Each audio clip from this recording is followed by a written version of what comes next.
Le week-end dernier, en basket, vous avez pu également vivre la reprise de la B-Next League sur nos antennes, le championnat transfrontalier entre la Belgique et les Pays-Bas, avec une première affiche entre deux candidats, on peut le dire, au top 5. On était à la Sporthal Alverberg entre Limburg et Montseno.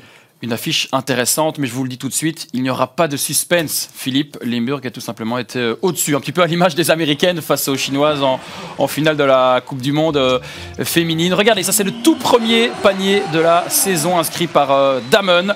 Le premier d'une longue série. Et le héros de cette rencontre du côté du Limburg s'appelle Jonas Delalieu. 23 points, 5 rebonds. Il y a eu aussi 14 points pour Maxime Dezeux, 15 pour Quentin Serron.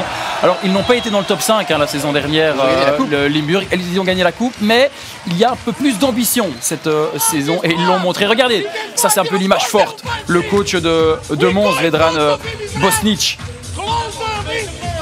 Je vous l'ai laissé. Le schéma est très clair. En version originale. Alors, il y a eu du mieux en deuxième mi-temps pour Mons, mais malgré tout, regardez, on a bien fêté cette victoire. 101 à 79. Grosse victoire pour Limburg et il faudrait une réaction immédiate pour les Montois.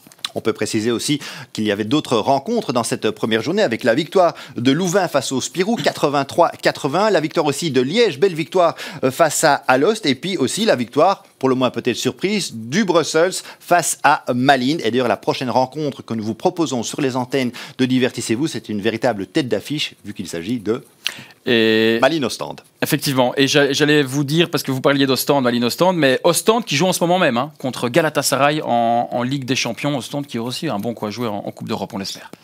Et puis en basket, autre grand moment, c'est la reprise de l'Euroleague cette semaine sur les antennes de Vous Sport World et de Divertissez-vous. On peut peut-être se remémorer un petit peu l'Euroleague de la saison passée ou présenter ne fût-ce que l'Euroleague pour cette saison 2022-2023. Philippe, on parlait d'Ostende. Ils ne sont pas encore en Euroleague, les Ostendais, le gratin du basket européen. C'est la 23e édition de l'Euroleague. Alors on ne change pas un format qui fonctionne, une saison régulière, aller-retour avec des playoffs pour les 8 premiers.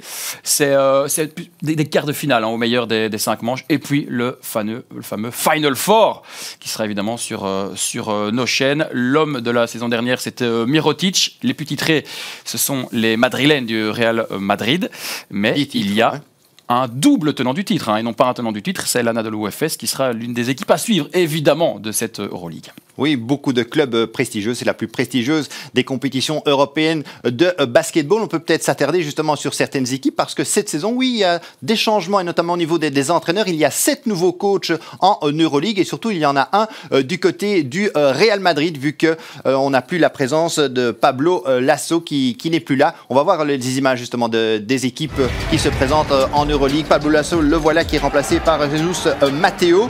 Le Real, oui, qui est attendu évidemment dans le Final Four avec Sergio Rodriguez qui débarque de Milan, 36 ans, et puis aussi la présence de Daznan Moussa qui a été élu MVP de la Ligue espagnole, ancien champion d'Euroleague avec l'Anadolu Efes, c'était en 2021, jeune joueur âgé de 23 ans. Ici, vous avez des images de Barcelone où on retrouve toujours les inamovibles Mirotic, Laprovitola, Corey Higgins, mais aussi la présence de 6 nouveaux joueurs, dont Thomas Satoransky qui est de retour à Barcelone après un passage en NBA. Il débarque de Washington. L'Armani Milan, bien évidemment, candidat à un sacre européen avec les inévitables Shevon Shields, Datomé et aussi les arrivées de Brandon Davis et de Johannes Voigtman. Milan qui espère évidemment pouvoir tenir sur la distance. Mais évidemment, l'équipe à battre, c'est celle-ci, l'Anadolu Efes, comme vous l'avez dit, Baptiste, double tenant du titre de l'Euroleague. On a réussi à conserver Shane Larkin et surtout Vassili Micic, mais on constate aussi l'arrivée de Will Clyburn, de Achille Polonara qui vient de Fenerbahçe et Ante Zizic qui vient